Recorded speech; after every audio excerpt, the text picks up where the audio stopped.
how to transfer money from Lloyd's bank to Monzo account. Hey guys, in this video, I am going to show you how you can transfer money from Lloyd's bank to Monzo account. So make sure to watch this video till the end and let's get started.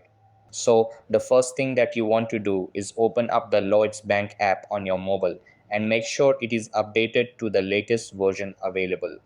After that, sign into your account and you will be redirected to this page.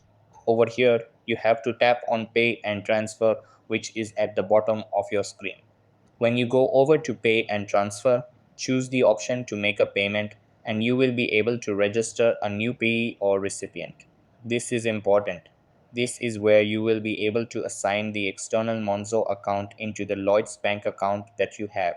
So you will have to enter the Monzo account details, including the name, the sort code, and the account number.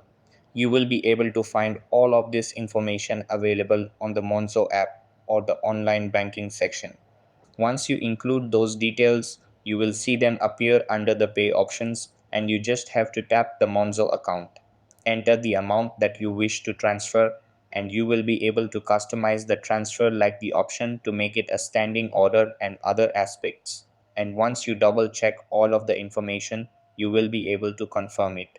The transfer should be completed within a day or some business days. So that's how you can transfer money from Lloyd's bank to Monzo account. That's all for this video.